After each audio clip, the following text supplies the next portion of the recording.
How's everybody doing? My name's Mike, and we got Mr. Max with us today. Max is, he's some kind of dachshund mix.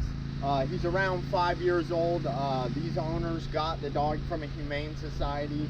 Long story short, he's in the home. He's caused some issues. He's got a lot of dominance.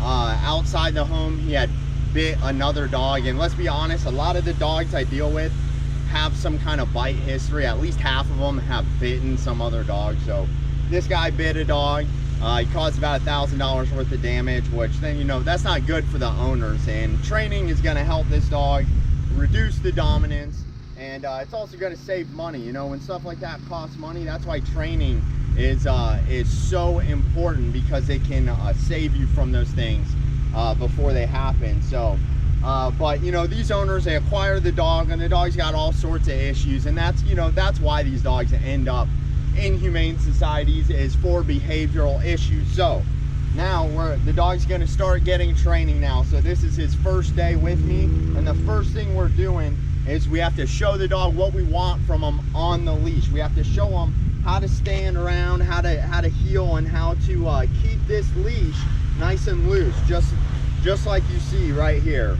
He's actually got a lot of stuff going on right now. I got neighbors that are pressure washing, and they got dogs that are outside. So he's got distractions, which can be good for him while we're training. So the first thing I'm going to do is I want to teach the dog how to walk with me, and then we can start to introduce more distractions. So the way I start to teach the dog how to understand where I want him to walk, the first thing is I want him to understand is when I give pressure on this collar, means I want him to come with me. A lot of dogs you'll see with owners, they feel pressure on the collar, and what they feel pressure means is keep going forward. And that's how they get places, is by putting pressure on the collar and pulling. We want to teach the dog, when you feel pressure, something's wrong, that means you need to come with me, come to me. When he's standing around and it's loose, that's good. That means everything's all good, and that's what I want. And we actually reward the dogs for that. Attaboy, good job, buddy, good heel. So one of the things the owner mentioned, when she picked this dog, she picked the dog because the dog was the calmest dog in there. The dog wasn't running to her excited.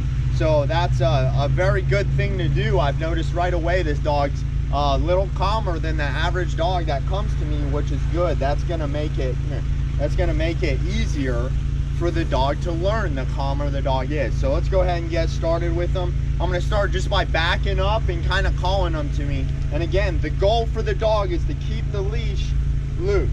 Okay, Max, good boy, good boy. So when I turn, attaboy, that's what we're looking for, is that turn. Good boy, good boy. Good boy, good job, come here, buddy. Good boy, come here, boy, good boy, good boy. And if he doesn't come with me, he gets a little tug. Come here, buddy. Come here, good boy, attaboy. Come here, boy, good boy, good boy. Come here, buddy. Come on, attaboy, good job, good boy, good job. And that's all we want from him right now. And one of the things I noticed with him, been with me for about 24 hours, is he's pretty nervous. So if somebody's going to give him affection, he's actually very unsure right now. So me not giving him so much affection is actually a relief for him. That's at least how I feel when I'm interacting with him. So if you notice, when I call him to me and I go like this and I call him to me, I'm not actually petting the dog.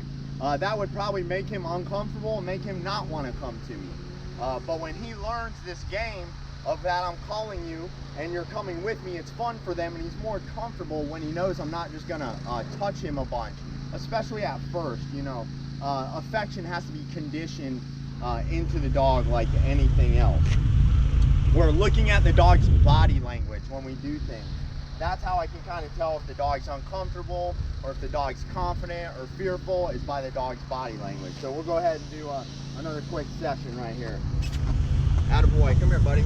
So I get my tug towards me. Good boy, good boy, good job, buddy. Good boy. Come here. Good boy. If he doesn't come, I tug and then loosen it back up, just like that. Come here, buddy. Come here, boy.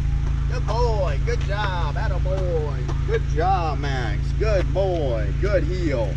Good. So he's doing a good job. That's all we want at first. We just want a little bit of success from the dog. And again, what that looks like at first is just the dog keeping that leash loose and listening to the pressure of the leash. If you watched carefully, when I tugged the leash, the dog would actually speed up. And that's how we communicate to the dog, is through the leash. We don't just ask them vocally. Whatever we do vocally, we match with our body. So through the leash is how we communicate with the dog and get them to understand what we want from them. Good job, Max. Good heel. Again, the leash is loose. That's what we want.